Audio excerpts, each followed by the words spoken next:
Bismillah ar-Rahman ar-Rahim. Alhamdulillah. Wa salatu salam ala salam.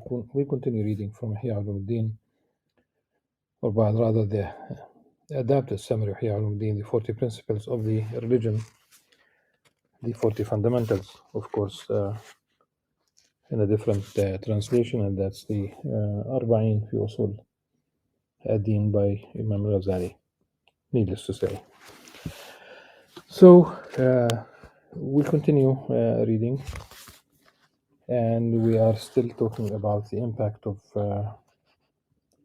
the stinginess and the love of wealth, and we have reached a subtitle about the sufficient amount, like how much is enough, because you would not know where's the transgression, except that you would know the limit in the first place. So the Imam, rahimahullah, said, the sufficient amount, perhaps you desire to know the sufficient amount and say, there is no rich person who does not claim that what he possesses is a sufficient amount. So people would say, I need that much. The response of Imam Al-Ghazali, know that necessity only calls for food and clothing.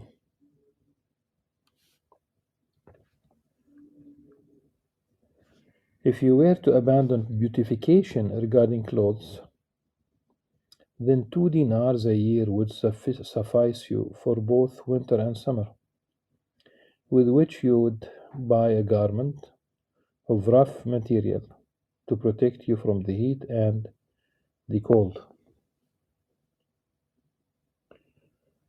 And before moving to the next issue, which is really food, regarding clothing,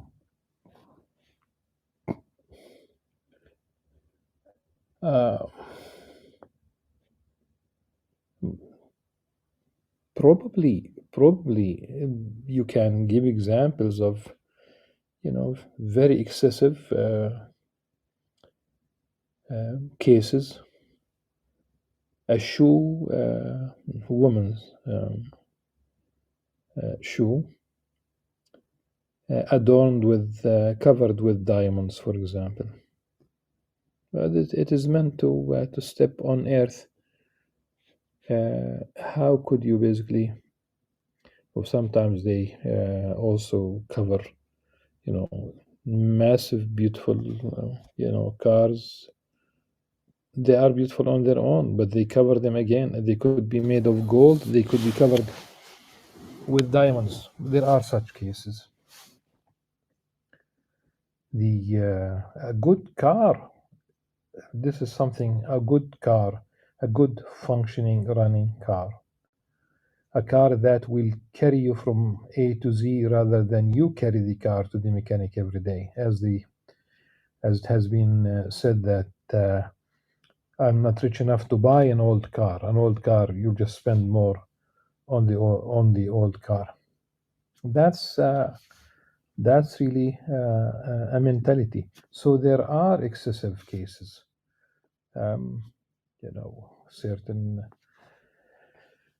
Certain woman bags. You talk about not only thousands of dollars. You talk about tens of thousands and even more. This is something I could go on with examples.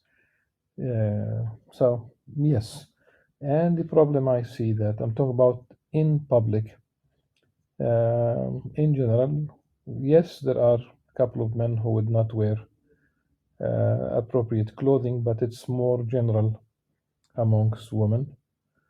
They sell you less fabric and it is more expensive. I'm just trying to point with yeah. So and it's really relative to also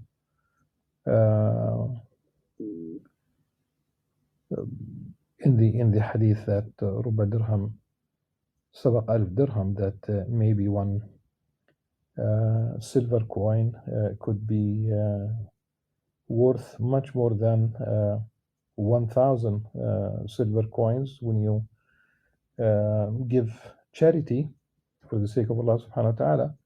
Because if that dirham is your only dirham, that's 100% of your property, your wealth. If the 1000 dirham they are a fraction, not even 1% of your wealth. So the dirham from that perspective is more. But the same thing when we talk about buying things without saying that this is haram, that would be a big issue. But Imam Ghazali is trying to give you. It has been said also about Umar bin Abdul Aziz, rahimahullah, wa radiyallahu anhu, really. When he was, before he became the Khalifa, when he was a youngster, he would pay so much for his clothing. But when he became a Khalifa, he stopped that. He became very austere, extremely austere. And I'm sure that all of the listeners know this. Next is food. If you abandon indulging in your food and satiation with food under all circumstances, then a mud every day is enough for you.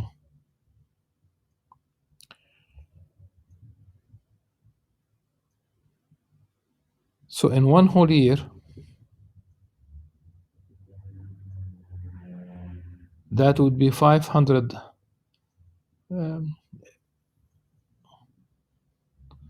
I mean, they have transcribed in the translation ratl into ritl.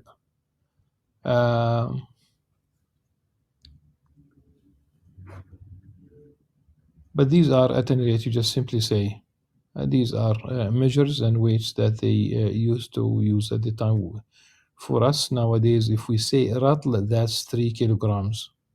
Okay, but it's not the case. Mud is really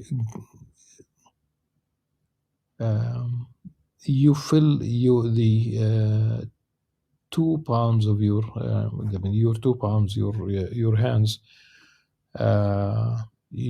That's really a mud.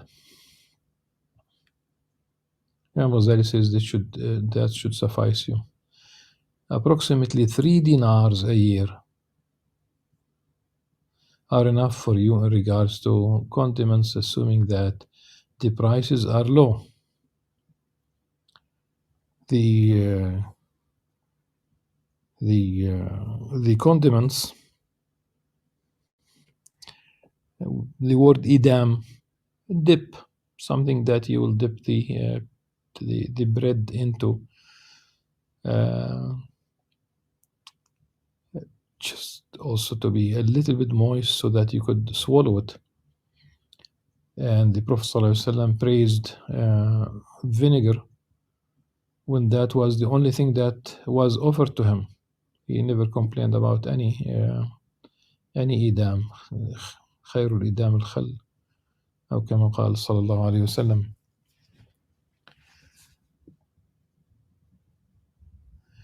Now, of course, today in most cities, in most countries, you'd pay even for the water, and they would charge you for sewage, and they will charge you property tax, and which is understandable. I mean, who's going to pay for the street lighting, the cleaning the streets, gathering the trash? If you talk about traffic signs, you talk about traffic police, you talk about all these, the firefighters. Somebody's going to pay for this, and it depends on the system. So I'm just trying to think about whether, but again, it should send a clear message to us that we should not complain about the food that we have and the idam. As long as it is it is not spoiled, then you should be able to eat it 1 day, 2 days, 3 days, 4 days until you to eat it. Do not throw food. Do not throw food. This is one of my important criterion.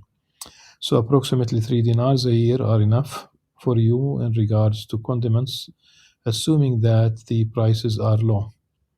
In one case, I've read it in Ihya Ulumuddin, as far as I can remember, that Salman Farisi radiallahu anh, so Sayyidina Umar ibn Khattab radiallahu anh, having two idams, two condiments, two dips at the same time, and he practically advised him not to, and it was said in this story that Umar would not, radiallahu anh, would not really conjoin, that like he will not consume, he will not eat two condiments in the same setting after the Salman al-Farisi's advice.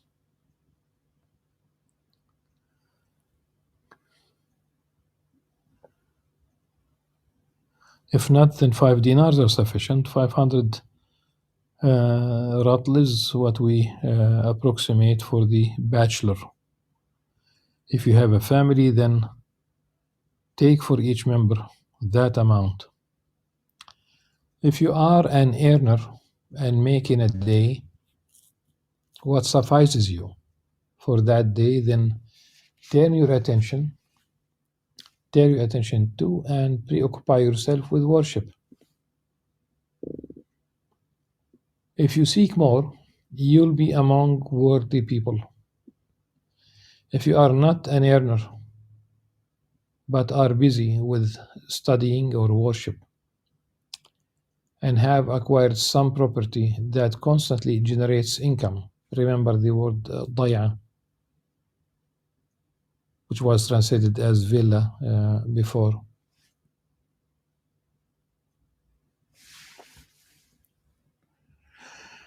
And I think it will be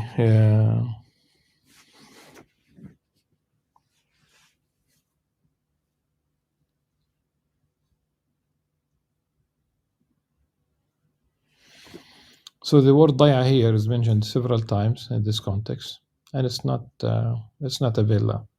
It's a it's a land that has produce, has fruit trees. That's a daya. And I don't know of any other country other than Lebanon culturally that continues the word daya. In certain countries, they might speak about the mazra, which is a place where you, definitely, it's a place for agriculture, but that's at least one aspect of it. But it's not about the villa. Sometimes there might not be even a house in that land. It is for generating income. And I know it's important work that has been published lately with the advice to have a daya regardless of what your profession is. Have a mazra, have a daya, have so again, if you have a family, then take for each member that amount, the 500 ratl. If you are an earner and make in a day what suffices you for that day, then turn your attention to and preoccupy yourself with worship. If you seek more, you'll be among worldly people. If you are not an earner but are busy with studying or worship and have acquired some property, that's daya, that constantly generates income, then I hope that you do not become a worldly person, especially in these times when hearts have changed, stinginess has prevailed, and concern has been diverted from aiding the needy. In any case, acquiring this income is more appropriate than asking, yet on condition That is your desire to be free from subjection to hunger and cold. You need to cover yourself to be warm, and you need to also uh, to have some food so that you may leave the property. Also, that you do not dislike death and do not love the property. The property should be the entry point of your food, just as the outhouse is its point of exit. The outhouses in the old days, the toilets were outside.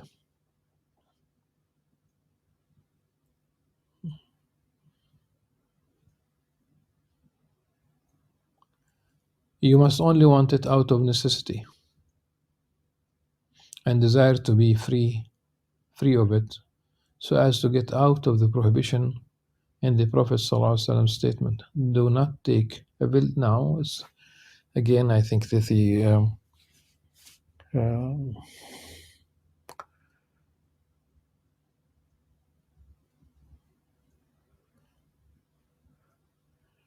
it's really not a hadith, but has been attributed to the Prophet ﷺ.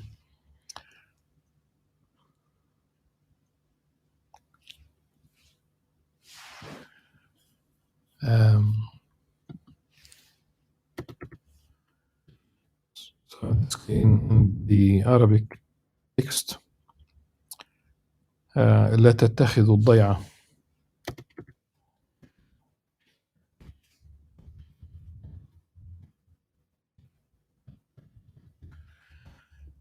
الضيعة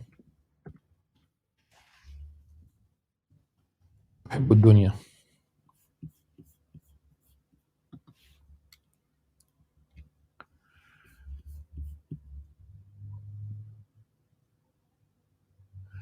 It's فترغب في الدنيا. You'll be interested to you pursue. That hadith is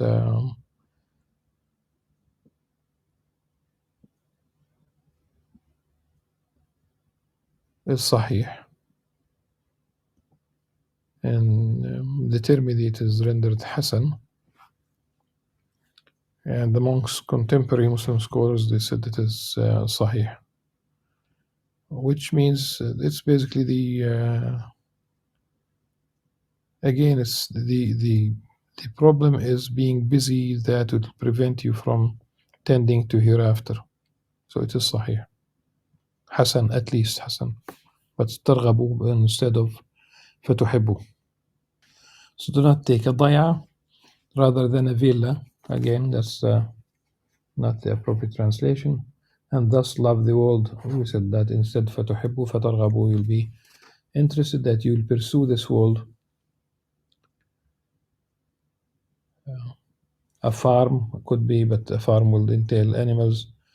An orchard may be more appropriate. Indeed, if you intend to rid yourself of it in order to support the religion, then you are a well-prepared traveler, not someone overly concerned with property. Perhaps some people would not have the ability to be satisfied with the amount that we have mentioned, except with extreme difficulty and hardship.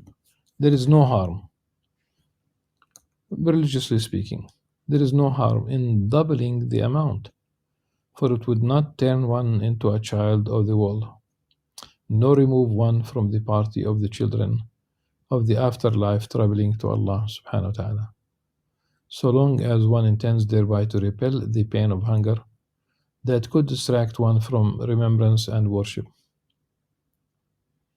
without indulging in the world. Furthermore, any food that is left over should be given to the poor and widows.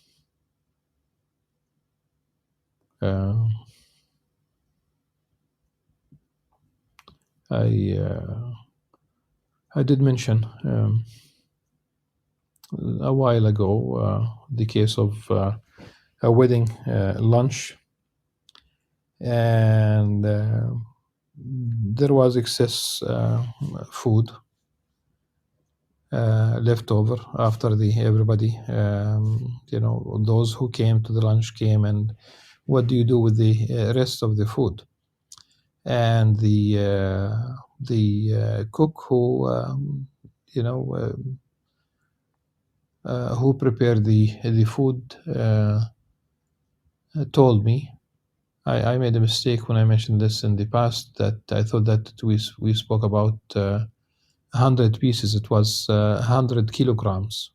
That's equivalent of 400 pieces. And someone suggested that the food would be sent to an orphanage or something like that. Unfortunately, there were voices that said, just don't bother. It's just like too much work, if you will. Subhanallah.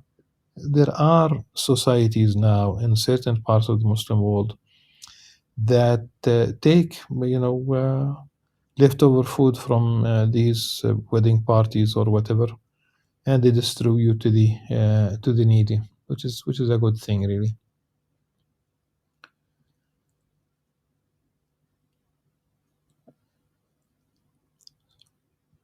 So furthermore, any food that is left over should be given to the poor and widows. After this, there is no excuse that calls for increase except indulgence, charity, or preparation for a calamity that might befall one's wealth. Indulgence is the turning away from Allah subhanahu wa ta'ala and a preoccupation with the world.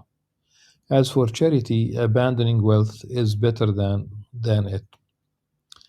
As Isa alayhi salam said, O seeker of the world, for virtue's sake, for you to leave it is twice as virtuous. As for preparation due to fear of a calamity, there is nothing that can repel the calamity. When it is a bad opinion that has no end, rather, one should repel it with a good opinion of Allah's subhanahu wa ta'ala, Allah's plan. That means picturing that a calamity will befall one's wealth from where it is not expected.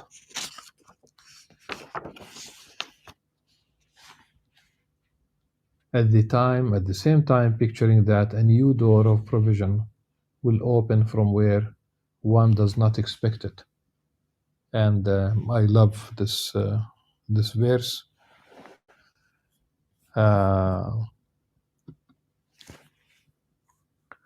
وَمَنْ يَتَّقِ اللَّهَ يَجْعَلْ لَهُ مَخْرَجًا وَيَرْزُقْهُ مِنْ حَيْثُ لَا يَحْتَسِبُ.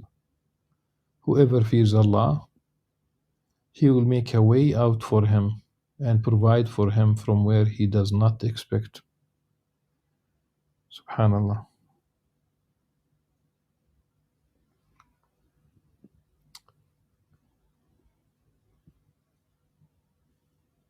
You abandon something for the sake of Allah subhanahu wa ta'ala, and you will see wonderful things, inshallah. You abandon something haram, and you see much khair in your life, inshallah. If the rare opposite is supposed, a slave should not believe that lifelong security from all trials is praiseworthy. Rather, trial is what polishes, purifies, and rids the heart of all filthy things. For this reason, it is a sign to the prophets, then the saints, then whoever is most like them.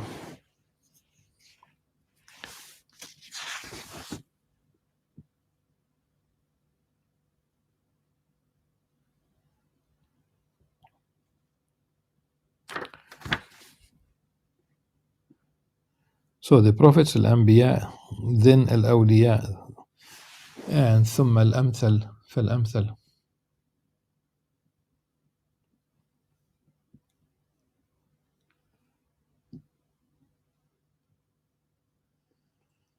Therefore rely upon the bounty of Allah subhanahu wa ta'ala, and know that nothing befalls you except that there is good in it, For truly the planner of creation, Allah subhanahu wa ta'ala, in all its dimensions, is more knowledgeable of what is in your welfare.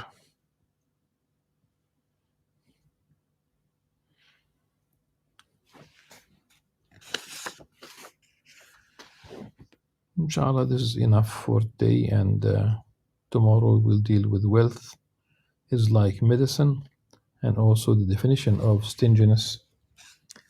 And so we'll have about 3 pages in English to cover before the 6th principle. So we're still dealing with the 5th principle until tomorrow, inshallah. سبحانك اللهم وبحمدك نستغفرك ونتوب إليك. السلام عليكم ورحمة الله وبركاته.